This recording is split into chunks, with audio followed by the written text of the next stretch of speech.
Alright, this is a part 2 on my CRV off-road build.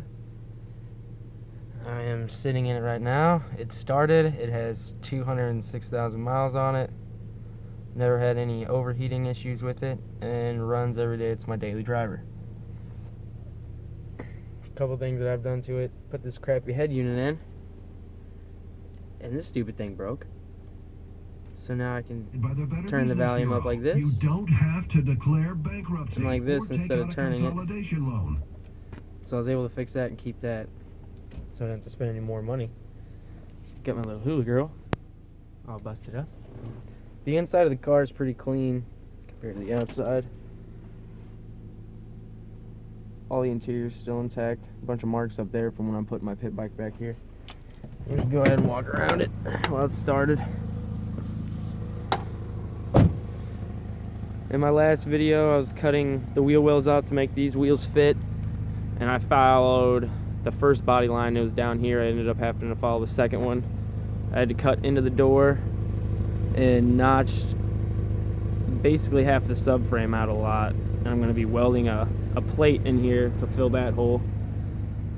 Ended up just keeping the bumper off of it because I took it out and was going up some hills and it ripped off, so ended up just painting that black.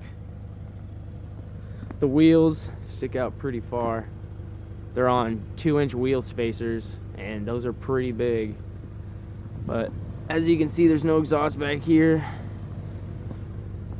I got the car for $400. The exhaust was smushed in the back. So instead of spending money for a new one, I just cut the stock exhaust right there and just welded up a quick side pipe on it with an AutoZone bracket and a couple of those exhaust hose clamps. But it doesn't leak anything. The fronts I had to cut out a decent amount, as you can see, cut all the way halfway through that like frame support, I'd have to say. I'm going to be welding in a plate there, and then also in the fronts there's 2-inch wheel spacers. Ended up putting big old fog lights on top. I was going to do a light bar, but it was pretty expensive, so I did not go with that. Grill ripped out when I was doing a little trail down by Elm and St. Charles, so I ended up putting the lights in the grill. But if you look from the front, the wheels stick out a lot. I still have not lifted it yet. I have the lift blocks upstairs. I'm gonna, after I turn the car off, go upstairs. I'll show you guys those. The only thing I'm doing to lift it is I'm gonna be putting blocks in between the top of the coil springs to lift the car up 2 inches, because that's the cheapest way to go about it. So that's what I'm going to do. I ended up cutting the side trim to fit where I cut the fenders, so there wasn't just that piece missing. It kind of completes it all. But what's coming up next in the next video is I'm building a grill bar. I 100% will be lifting it because I already have the blocks, and I'll be putting a bar bumper in the back as well. So that is what's to come in the next video.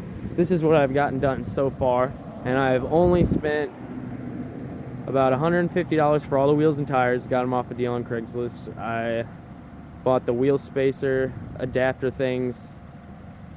They're 2 inches, by the way. They're pretty thick. 2-inch adapter things. Those were about $100. So bought the car for $4. So 4, 5, 6. So I'm right around, like, I would have to say like 700 so into it, and this is what it is so far. And like I say, I run it every day, every single day. It's my daily. But yeah, the lift's gonna be exciting, making the bumper and the grill and all that stuff's gonna be pretty exciting. But we'll do an exhaust note because it's ridiculously stupid.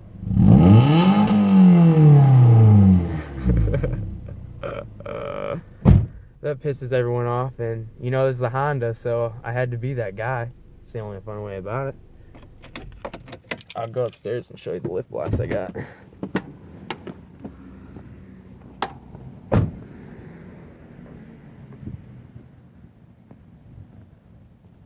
Pretty happy with it so far, but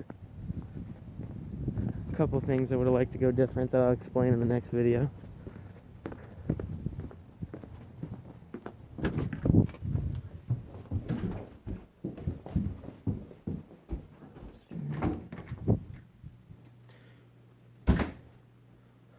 if you saw my last video, but this place used to be jammed with stuff, all my crap, and I'm taking it all down, getting ready to paint the walls, and I'm going to be moving to a different house.